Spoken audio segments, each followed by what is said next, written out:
Hey,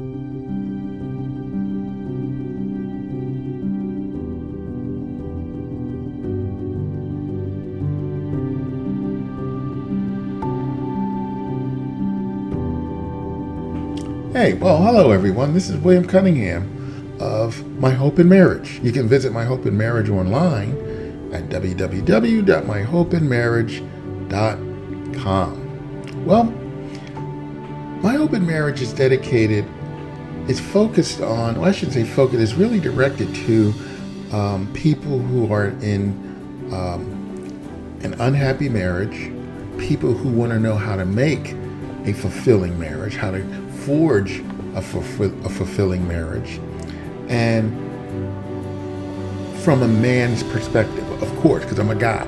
All right. So I want to help you to build a happy marriage, but I also want to more so help you build your happy life, because it's hard to have a happy marriage if you're not happy. And one of the things I say many times is you have to work to make yourself happy. All right. Your spouse is not responsible to make you happy. All right. Because some people have ulterior motives for marriage. Some people change, so forth and so on. All right. So that's what My Hope in Marriage. I want to give you information to help you forge a happy and fulfilling marriage. And for those who find themselves not in a happy and fulfilling marriage, but you decide to stick around, to help you to have a happy and fulfilling life within that marriage. Okay? All right. Now, one thing I want to talk about today is, of course, the whole concept of working on yourself. All right? Being that person that perhaps your spouse will desire or whatnot, assuming that they don't have ulterior motives. All right? Because some people do. Now, when I was many years ago, over 20 years ago, I was working with a guy, and he had a, what was it? It was a swimsuit, Sports Illustrated swimsuit calendar. I believe it was a calendar, a Sports Illustrated swimsuit calendar. At least I think it was a calendar because, it had the big picture. Yeah, I think it was a calendar. Anyway, it had big pictures of women in swimsuit and so forth. Except for one picture, if I remember correctly. I don't remember if it was part of that. No, I think it was something separate. But anyway, he had this picture, and guys were oohing and ahhing, ooh, look at ooh. And this was before the days when it was considered inappropriate or offensive for a guy to put up pictures of women. All right. So I remember somebody asked him, in so many words, I don't remember the exact words, of course. Somebody asked him, how can you have those pictures up there? How can you have those women up there? How can you concentrate? That type of thing. And he looked, and I will never forget this. I sat in a cubicle across from him, and I'll never forget what he said. He said, why? I got one of those at home. I was like, it was like flashes of light and whatnot.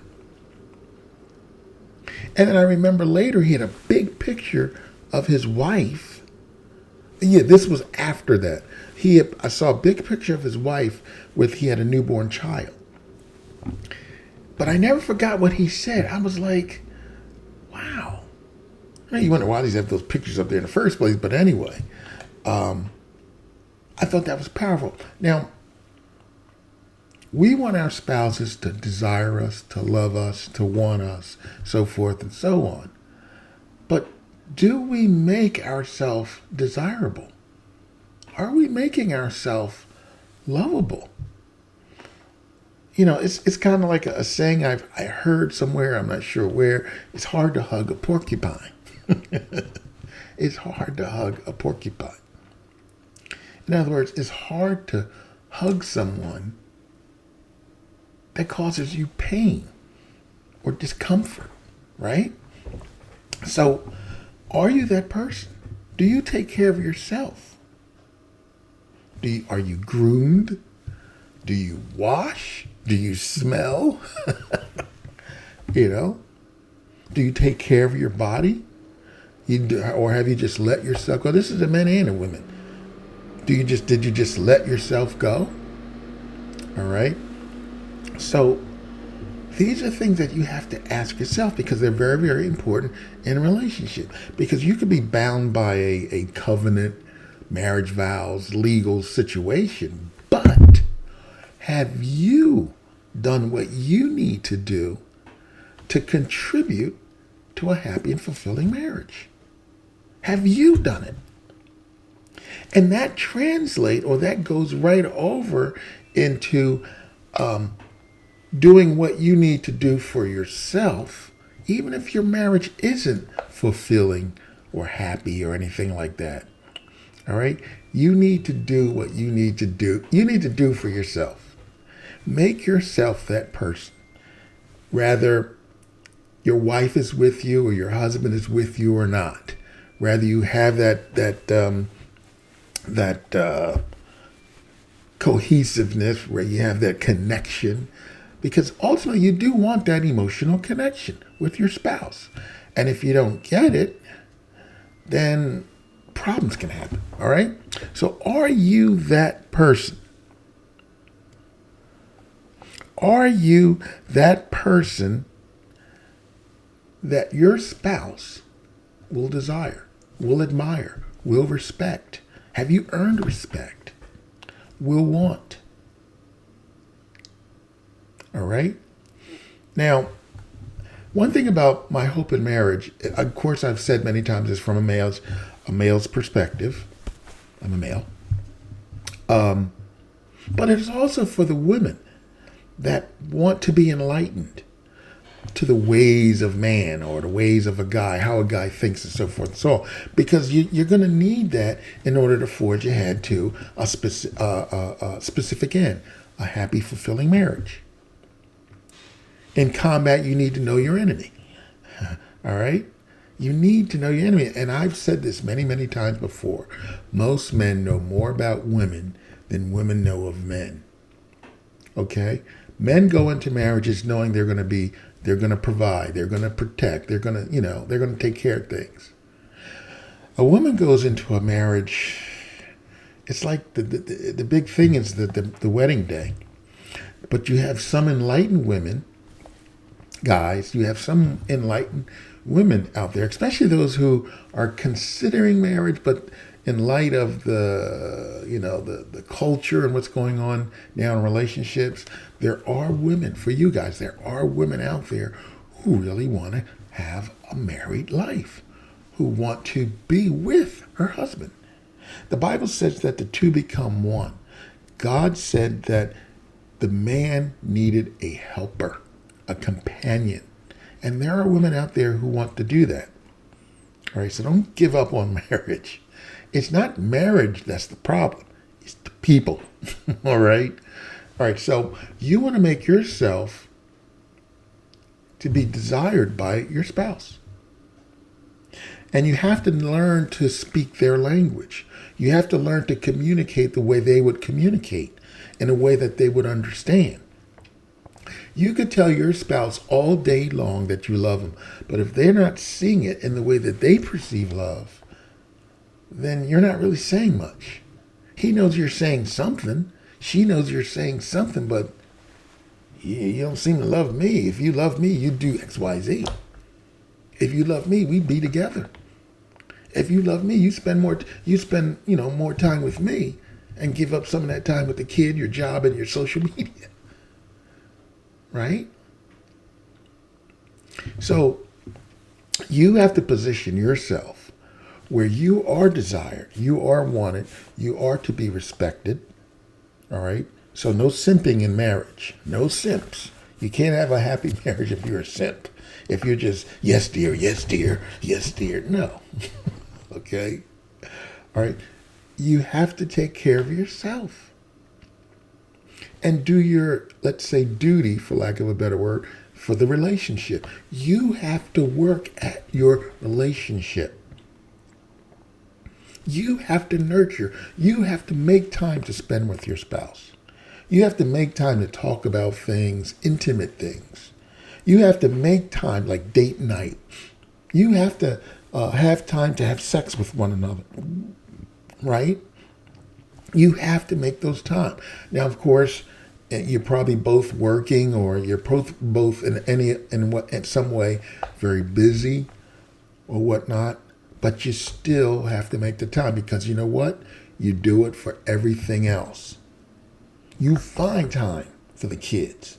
Of course, you find time to go to work. You better go to work. You don't get paid, or to work at your business. You always do that. But for some reason, we don't prioritize our marriages so that we take care of that. But again, you have to make sure that you're taking care of yourself. You have to take care of yourself. The Bible says, love your neighbor as yourself. If you don't love yourself, you have no idea what loving your neighbor is. Now, do you? You have to take care of yourself. Don't think you can let yourself go, do whatever you want, expect your spouse to do everything, and then have him or her desire you, to want you. No. Take care of yourself. Groom yourself. Don't walk around in raggedy clothes unless you're painting or something. Don't go to bed with, crap, I shouldn't say crap, but with holy pajamas and, flannel, You present yourself to the world. You groom yourself for the world. You go out there in the world and you try to make yourself presentable. But you neglect to do that for your own spouse, or for the benefit of your spouse, for the benefit of your relationship, for the benefit of you. Be that person that your spouse can say, I got one of those at home. Be that person, that guy when you look at other women, it's just like admiring a scenery. You don't want her. You don't lust for her. She looks nice. All right? And be that person. Wives, be that person for your husband. Husband, be that person for you. Well, look at that hunk. Be that person for her. Where she can say, I got one of those at home. Or he can say, I got one of those at home. Right? You want to be that person. And in order to be that person, you got to take care of yourself. That is a theme that just resonates everywhere. You have to take care of yourself. You take care of relationship. You take care of your responsibilities. All right? Now, a marriage can turn around. It can become fulfilling if it's unfulfilling. Now, I know some guys have been trying for a long time and have come to the conclusion that their spouse really doesn't care. And there's nothing you can do with that. And people who find themselves in that situation and decide that they're not going to leave divorce, they tend to medicate themselves. To self-medicate. They find ways to cope. And you want to be careful with that, all right? But that's what you're going to do. Unfortunately, you have to do that, all right? And that brings me a segue into something I want to say. As of today, which this is November the 9th, I think? November the 9th in 2025, I'm working on a book. I love the book so far. It's a book. It's about a guy who is in an unfulfilled marriage. It's fiction. He stumbles across another world where, for lack of better, he is loved. He is cherished. He helps. Stay tuned for that book. If it's already out, take a look at it. Right now, I'm calling it The Valley. All right, The Valley. Just stay tuned for that. All right, or look, you'll see it on the website. It'll be advertised on the website. I just want to, say that. But you're gonna find ways to cope with a bad marriage. All right, because you don't want to keep that unhappiness to keep building up because it's going to tear you down. That's why you need to ensure your own happiness.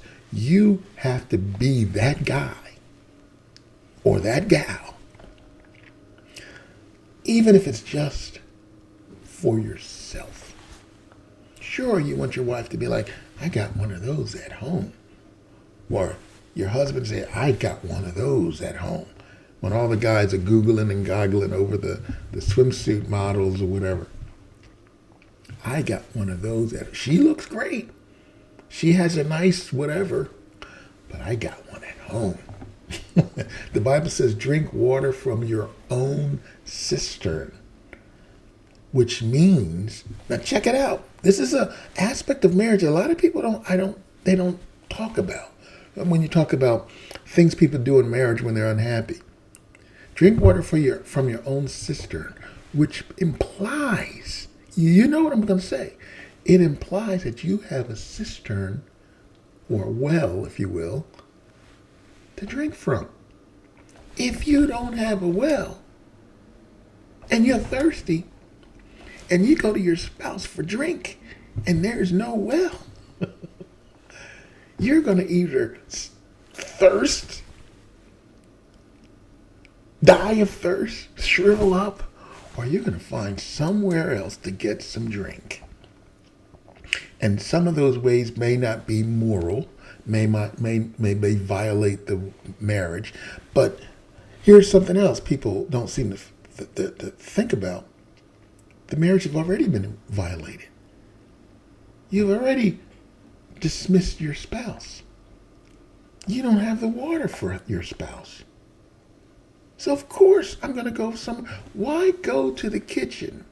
Why go to a restaurant continuously? Why keep going back there if there's no food? I'm hungry. I got to find somewhere to eat.